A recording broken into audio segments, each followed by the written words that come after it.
The containment chamber hummed with a low, vibrating resonance, the kind that made the hair on Jonas' arms stand on end. Outside, the city of Virelia thrummed with alien life, its towering crystalline spires reflecting the twin suns. But inside, Jonas' mind was elsewhere, tangled with consequences he hadn't fully anticipated. It had started innocently enough. He had been assigned to oversee a diplomatic exchange on the planet's central station, a mission meant to bridge human and alien relations. The Virelians, a species renowned for their bioengineering and psychic capabilities, had recently begun experimenting with cloning. And one of these clones had become more than a mere experiment in Jonas' life. Her name was Lyra, the clone of the reigning alien queen. At first, she had been a curiosity, a flawless replication of her majestic progenitor, complete with the regal bearing and telepathic awareness. But Jonas had been human, and she, though alien, was undeniably sentient, with a mind of her own and emotions that drew him in despite himself. "What are you thinking?" Lyra's voice vibrated in his mind, a sensation uniquely Virelian, intimate and intrusive, yet not unwelcome. Jonas flinched, embarrassed. I wasn't thinking," he admitted, his human awkwardness betraying him. He had never intended to cross boundaries. But months of proximity, empathy, and quiet moments aboard the station had led to a bond neither species had predicted. And that bond, biological as well as emotional, had culminated in an unplanned pregnancy.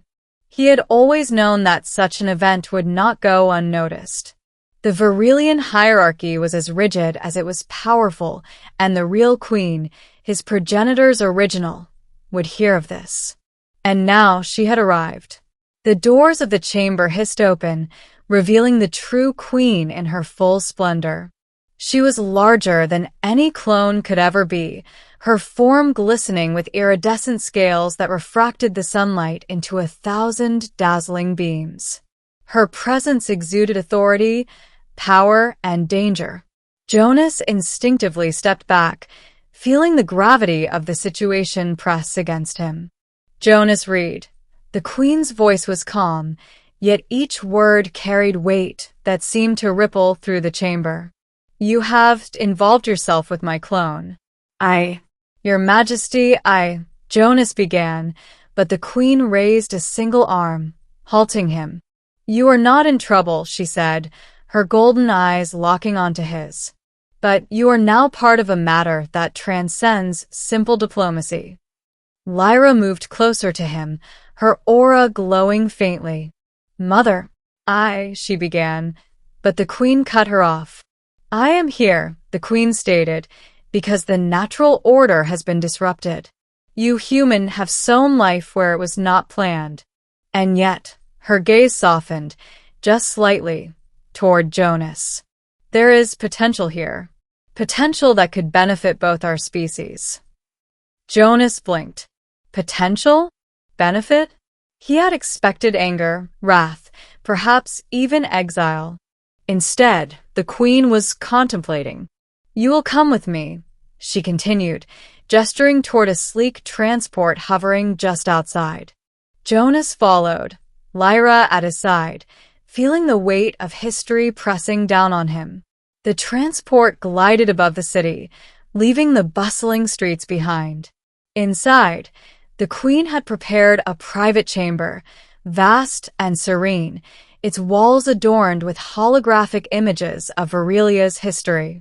Jonas sat nervously, aware of Lyra's presence, but unsure where to look. "You need to understand," the queen began, pacing gracefully, "that the life growing within Lyra is a hybrid. It carries human DNA, a rarity in our records." She paused, letting the significance sink in. "And that rarity is valuable." Jonas swallowed hard. Valuable? He had risked everything on a human level, and now the queen was speaking of value? "Your Majesty, I never meant." "You meant what?" she interrupted, her tone sharp but not unkind. You acted out of affection, curiosity, and connection. Those are human traits, admirable, even, but reckless in our context. Lyra reached for his hand. I chose him, she said softly. I wanted this. The queen's gaze softened as she regarded her clone. And that choice has consequences. Yet, Jonas Reed, I see that you are not a fool, and you are not without courage. It is rare among humans to act with both intellect and care. Jonas felt a flicker of hope. Could this end peacefully? You will stay, the queen continued, as the guardian of this hybrid life. And when the child is born, you will help ensure its survival. In return, I will guide and protect you. Lyra's glow intensified, her telepathic emotions washing over Jonas. Relief, joy, and a sense of belonging he had never known filled him. But mother, Lyra said, her voice tinged with awe, do we share him? Do we? The queen's smile was enigmatic. Life is rarely simple. You will share responsibilities, emotions, and challenges. But know this, your actions have bridged our species. And that bridge will not be broken. Weeks passed, and Jonas adapted to life under the queen's watchful gaze. He trained in Virelian customs, learned the basics of their bioengineering, and spent hours in communication with Lyra, now visibly pregnant. The child growing within her was unique, part human, part alien, and entirely a symbol of new possibilities. As the day of birth approached, tensions ran high. Virelian advisors debated the implications of such a hybrid. Human representatives worried about protocol, but amidst the political maneuvering, one truth remained clear. Jonas had become an integral part of a new chapter in interspecies relations. The birth itself was unlike anything Jonas had witnessed. Lyra's body shimmered with life essence, her form glowing as the hybrid child emerged, healthy and vigorous. Jonas felt a surge of pride and wonder. The queen stepped forward, placing a massive, protective hand over Jonas' shoulder. See what your courage has created, she murmured. Not just life, but a symbol of unity. Jonas looked down at the tiny being, its eyes opening to regard him with curiosity. He realized, in that instant, that his life had changed irrevocably. He was no longer merely a human observer. He was part of something greater. Lyra rested against him, exhausted but radiant, while the queen stood silently, observing.